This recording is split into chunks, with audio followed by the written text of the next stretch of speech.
General Daniel Hokanson, who's chief of the National Guard Bureau. So, General, let's start with what former Capitol Hill Police Chief Stephen Sund told the Washington Post. He said that at 2:26 p.m. the day of the attack, he was on a call with D.C. government and Pentagon officials, including the director of the Army staff, and he made a, quote, urgent, immediate request for National Guard assistance. I have got to get boots on the ground, unquote. He says Lieutenant General Walter Pyatt, director of the Army staff, said he could not recommend that his boss, Army Secretary McCarthy, approve the request. Quote, I don't like the visual of the National Guard standing a police line with the Capitol in the background, he said. Again and again, Sund said, the situation is dire. He said he was ignored for hours. Why?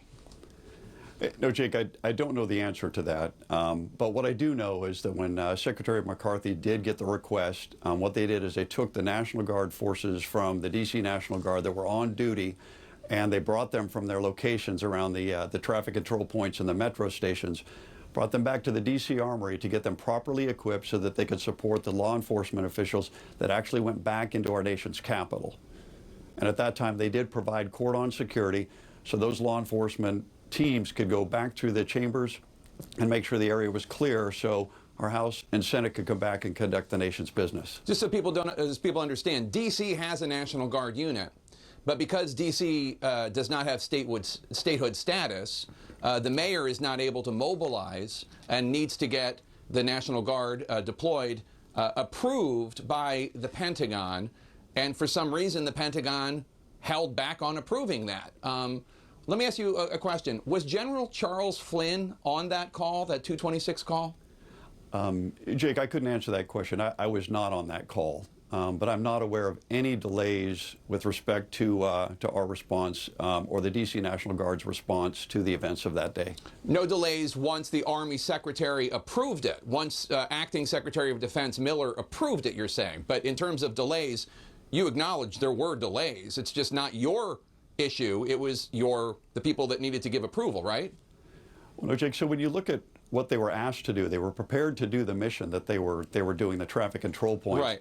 But when there's a significant change in mission and the posture and a protective posture they need to be under to be successful, we had to get them back to get them properly equipped and briefed so that when they entered there, they were part of the solution and were not miscoordinated with the other efforts that were taking place. Well, let's talk about that, because on December 31st, Mayor Bowser from Washington, D.C., she requested these National Guard troops for January 6th, and that's what they were doing. They were out there, they were deployed doing traffic and that sort of thing. The decision was made at that point, once that request was approved, to grant the request, but to send the D.C. National Guard in civilian vehicles, not in Humvees, as had been used when those same guardsmen and women were deployed over the summer for the Black Lives Matter protests. Why no show of force on January 6th as opposed to over the summer, and who made that decision? And Jake, I believe that decision was made by the Metro Police of Washington, D.C. And in cases like that, when we're not the lead agency, we work very closely with the supporting agency, in this case the Metropolitan Police Department, to make sure that we meet their requirements and the circumstances under which they would like the D.C. Guard to perform that duty. Did President Trump have any role in making sure that they were not deployed in Humvees and instead in a lower key fashion on January 6th? Oh, Jake, not that I'm aware of at all. Maryland Governor Larry Hogan told me that as the riot unfolded at about 3:30 on that day, he had his National Guard troops, Maryland National Guard, preparing to move in. He waited for authorization. It didn't come for 2 hours. Take a listen. Our Guard mobilized and was ready, but we couldn't actually cross over the border into D.C. without the okay, and that was quite some time. We kept running it up the flagpole. Now I ask about another delay. Why the Yes. delay in allowing the Maryland National Guard into the district? So with respect to the Maryland National Guard, Jake, when I first found out that they had been contacted by D.C., both Virginia and Maryland, I reached out to both the Virginia and the Maryland National Guard. And it was at 3:55 in the afternoon that I actually spoke with their Adjutant General. And at that time, he had told me that they were assembling 100 National Guardsmen at their armory that was just southwest of Baltimore. And he told me it would be 8 to 10 hours, which is our normal planning factor when we talk about our National Guard response force, before they could get into Washington, D.C.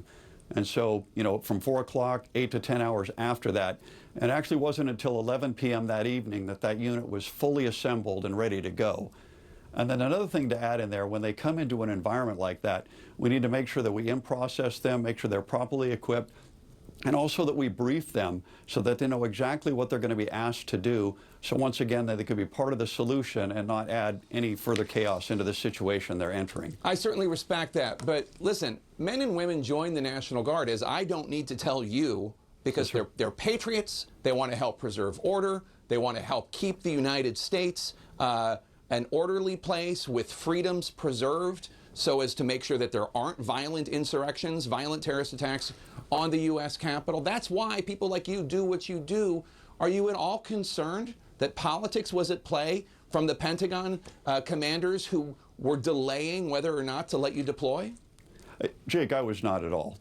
Our folks did everything that they were asked to do by their governors, and we appreciate the governor of Virginia and from Maryland to mobilizing their National Guard and their adjutants general. When we look at the planning factors that we train under, they met all of those timelines.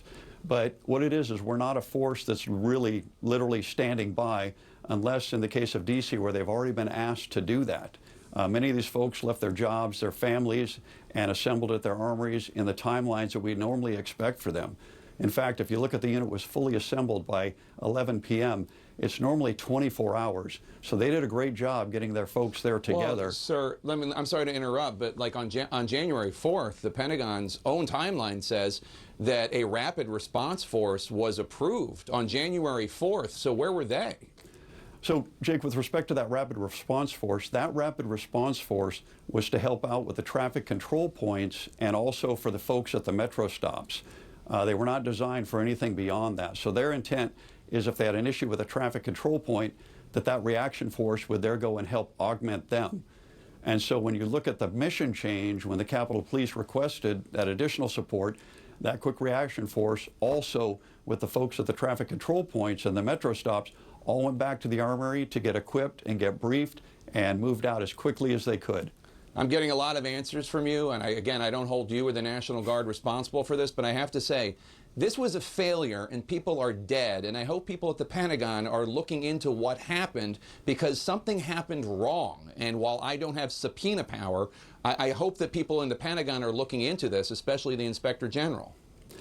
You know, Jacob, one of the things here is as we look forward, okay, after the 6th, looking forward to the inauguration, we're working very close with those federal agencies and filling all of their support requests.